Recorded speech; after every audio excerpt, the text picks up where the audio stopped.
sort of through the portal and through the EMR program. And if it becomes so convenient, have you, I probably haven't seen, but run the risk of the recidivist patient who is going to call up all the time with, oh, I'm sweating on my forehead, there's something wrong. Yeah. I mean, is there a way that y'all like sort of meet those out, like the nurse when they call in, or? We haven't had that experience yet. Speaking as a clinician, we do what we can with those patients. Because you obviously don't want to set them up for using the telemedicine system once a week or once every day or that sort of thing. But you also understand that if they're that type of a patient, that sometimes just the nurse talking to them can take them out of that. And if you don't do something, they end up going to the ER. In fact, I worked in an ER where we had at least 3 people that I know of that were in there at least every 72 hours.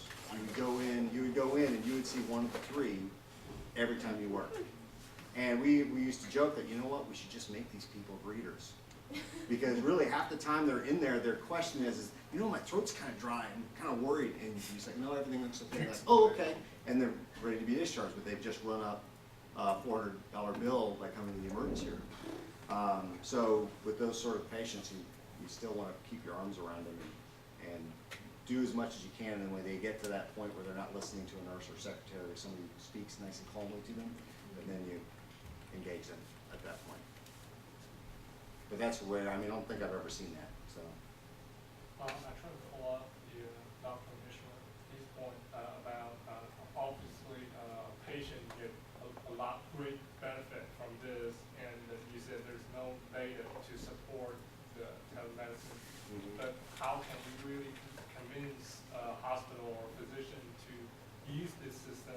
I mean, a physician, they can get higher pay through the office visit. How would they prefer or spend more time on the telemedicine instead of office visit? Okay, what we see with telemedicine, the way we sell is partly on efficiency.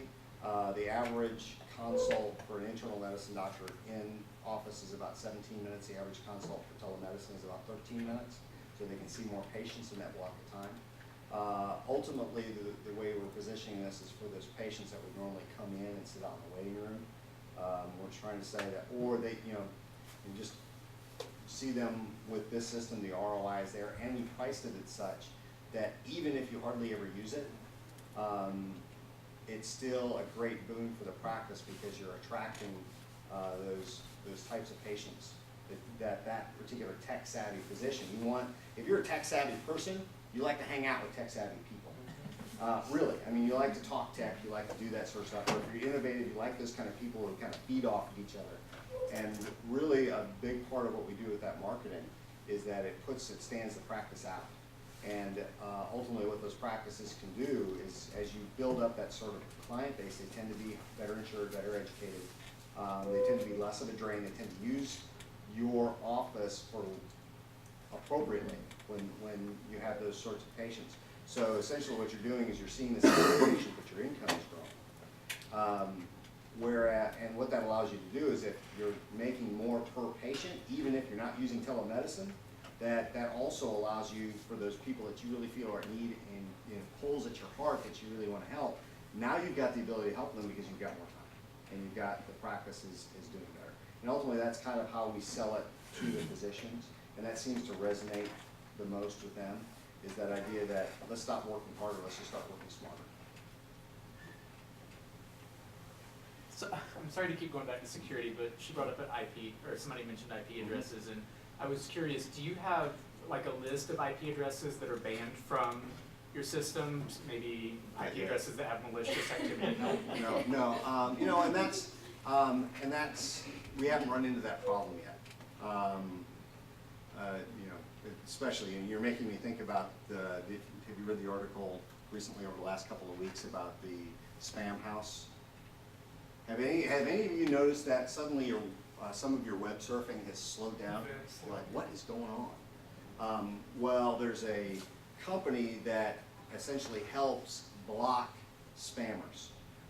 It's called Spam House. It's based in the UK. And there are people out there that didn't like that they did that because I'm sure it's taking money out of their pockets. So they sent out, what is that, something bot. It's I can't remember, but anyway, what it does is it asks for information and it looks like it's coming from millions of places and it slows down. Denial of service based. So Yeah. basically what the last couple of days, if you've noticed your internet is restored, it's because the largest attack ever on the internet infrastructure has taken place between companies, Spam House being one of them, defending spammers and spammers trying to counterattack. Mhm. Battle of the wits, basically. DOS attack? Yeah. Yeah. Yeah. Mhm. Yeah, so could that happen? Most certainly. But one of the caveats of the system is really the only way to get in and actually have a consult is for that clinician to invite that particular person in. So that. So, exactly, so that prevents it. It's not a system where you could say, hey, let's go check this out and let's get in. You need password, you need logins, and then the patients need to be invited in order to get in, and they need a password. And we've got it set up where that that clinician has the opportunity that even if they give them the password, they get notified that the patient's about to join them, and they can decline them and kick them back out. So there's a few layers in there that hopefully will prevent something like Okay. Thanks. that. Mhm. Have you ever, the system experienced those kind of attack or shutdown or whatever, and how can you deal with that if Well, we've that got, happens? that's a good question. I mean, part of that comes from an organizational perspective when we built the company. How do we, how do we start thinking about these sorts of things? A, how do we be secure, and B, how are we there all the time? Because we don't want to be in the middle of a telemedicine consult and have the software, the server go down. And that's part of why we chose and why we're spending extra money to be on a tier 1 facility. And a tier 1 facility essentially means biometric screening, barbed wire, guards with guns in order to get it.